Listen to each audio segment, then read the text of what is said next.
You're listening to Confessions of a Counselor podcast. Here we will talk all things mental wellness.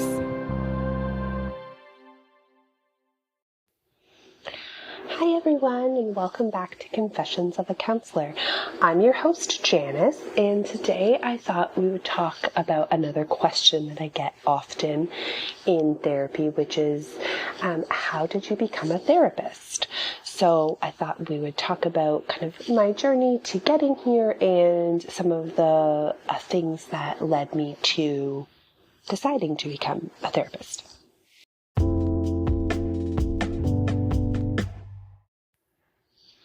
Okay, let's jump right in. So from a fairly young age, I was always kind of the helper. So helping navigate family relationships, helping navigate friendships, helping navigate in the day-to-day world.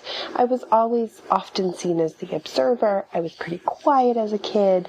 And I was always very interested in what other people were doing and what other people were thinking and feeling, partially due to the fact that I had anxiety from a pretty young age and my natural curiosity towards people. So with that combination, I was often helping friends navigate fights. In my family, I was often translating what one person was saying versus what another person was saying, trying to help them see eye to eye. And this was just something that I did fairly often.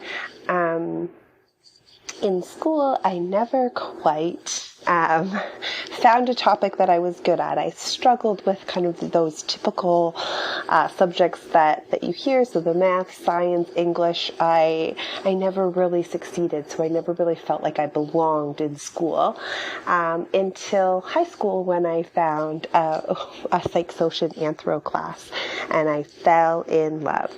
I had an amazing teacher who really nurtured us and helped us and supported us.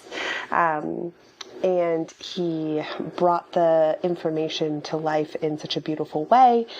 And so I fell in love, and that's when I decided that I wanted to do psychology for my undergrad degree. So I ended up going to the University of Guelph for a psychology degree, and throughout my time there, as many students do, I changed direction slightly, and through the course of that, I ended up doing some more family relations and human development courses, some more psych courses, and ended up with a general BA kind of spanning across psych and the human development side and social side of psychology. So that's kind of my background.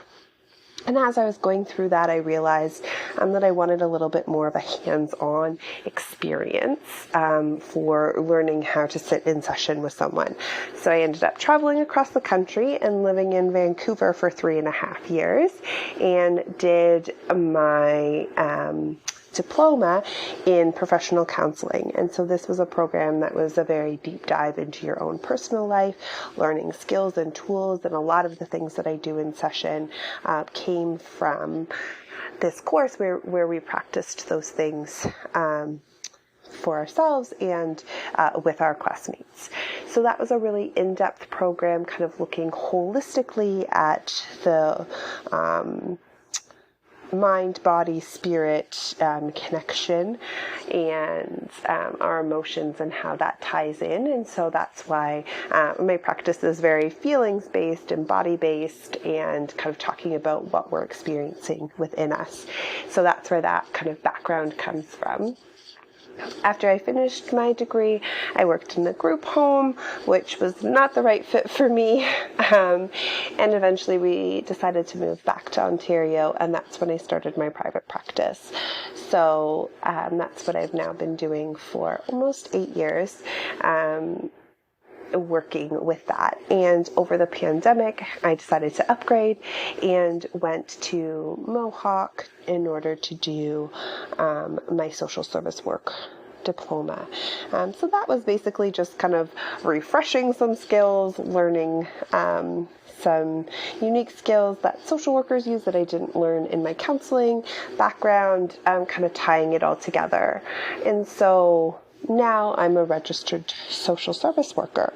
And so that's my main focus, is kind of sitting with clients and supporting them. So that's kind of how I ended up here. I often say that it was a very windy journey, right? It did not have to be so all over the place, and yet I wouldn't change any of it for anything. I think each experience brought with it very valuable insight into how I run my practice, and so I wouldn't change it.